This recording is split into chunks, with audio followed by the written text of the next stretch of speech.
সাথে এই আওয়ামী লীগ ক্ষমতায় আমাদের যত মিল ফ্যাক্টরি ছিল সবগুলোকে জাতীয়করণের নামে দলীয়করণ করে সেগুলোকে ধ্বংস করে দিয়েছিল। তারা মিল ইন্ডাস্ট্রির নাট বল্টু পর্যন্ত বিক্রি করে খেয়ে ফেলেছিল। কিন্তু জিয়া রহমান আসার পরে আপনারা দেখেছেন সেই সমস্ত মিল ইন্ডাস্ট্রিগুলোকে তিনি পুনরায় চালু করেছেন। যেখানে এক শিফট হতো সেখানে 2 শিফট করেছেন, যেখানে 2 শিফট হতো সেখানে তিনি 3 শিফট করেছেন। আদমজি মিলের মতো মিলকেও তিনি কার্যকর করেছিলেন। তাই আমরা বলতে চাই, এত জনসংখ্যার দেশ বাংলাদেশ, আমরা কেন আমাদের বন্দর চালাতে পারবো না? আমরা কেন আমাদের প্রতিষ্ঠান চালাতে পারবো না? আমাদের বউ বাংলাদেশে আজকে বিদেশে অবস্থান করে সুনামের সাথে বিভিন্ন দায়িত্ব পালন করছে। আর সেই জায়গায়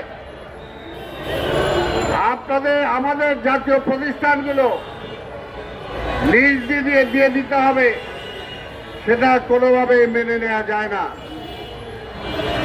এটা একটা অপরিপক্কতার নিদর্শন। ডক্টর ইউনূস সাহেব, আপনার সময় কম, আপনার সময় শেষ হয়ে গেছে। এমনি এক্সটেনশন লাইফে আছেন। 3 মাস 6 মাসের মধ্যে নির্বাচন দিয়ে আপনার বিদায় নেওয়ার কথা। এখন 1.5 বছর পার করছেন, কাজে এক্সটেনশন লাইফে আছেন। এখন আর এমন কোনো সিদ্ধান্ত নিয়েন না যে সিদ্ধান্তের জন্য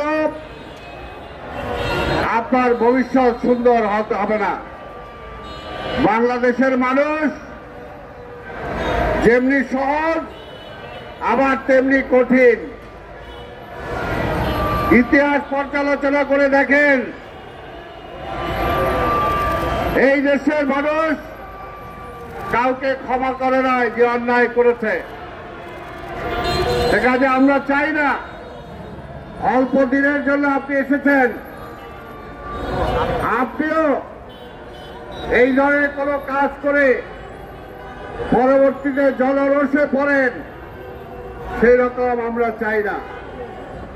আমরা চাই একটি নির্বাচিত সরকার আসুক।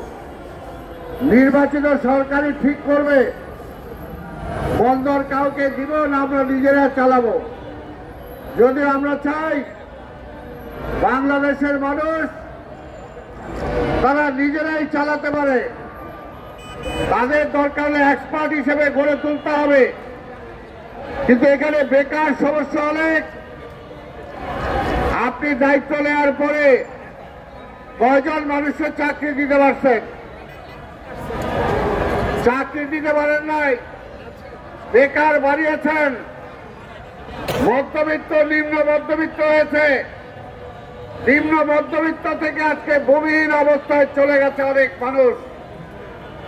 আপনি তাদের সংস্থান করতে পারছেন না, কাজের সংস্থান করতে পারছেন না, আর উল্টো বিদেশ থেকে লোক এনে এখানে আমাদের প্রতিষ্ঠান চালানোর ব্যবস্থা করছেন। এটা কোনোভাবেই বাংলাদেশের মানুষ মেনে নেবে না। আমি মহামান্য হাইকোর্টকে ধন্যবাদ জানাই, যারা তাদের এই ধরনের পদক্ষেপকে তারা সময় বন্ধ করে দিয়েছে। আমরা বলবো মাননীয় হাইকোর্টের বিচারপতি দৃষ্টি আকর্ষণ করে বলবো, এটা পার্মানেন্টলি বন্ধ করতে হবে।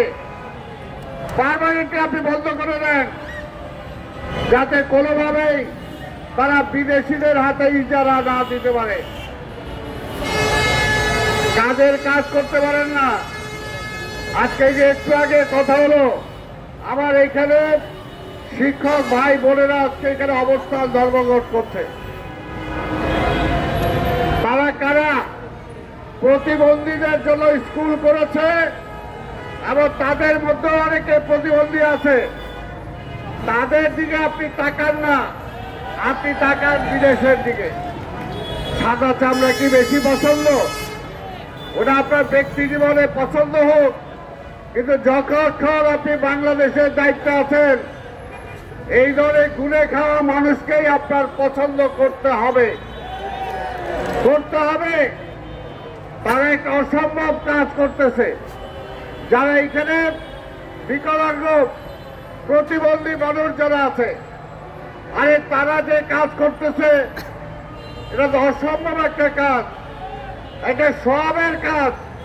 এই সবের কাজ থেকে আপনাকে বলবো, যদি একটা কাজও আপনি করতে পারেন, তাহলে তাদের কাজটা করে যান। তাদেরকে আপনি আজকে তাদের দাবি মূল্যায়ন করেন, বাস্তবায়ন করেন, তাহলে আল্লাহ খুশি হবে।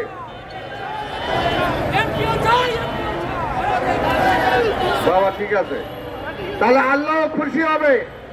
কারণ আমরা জানি এই প্রতিবন্ধীদের জন্য যারা কাজ করেন, আল্লাহ তাদের অশেষ সওয়াব দিবেন। যে বাবা মা তার একটা প্রতিবন্ধী সন্তানকে মানুষ করে,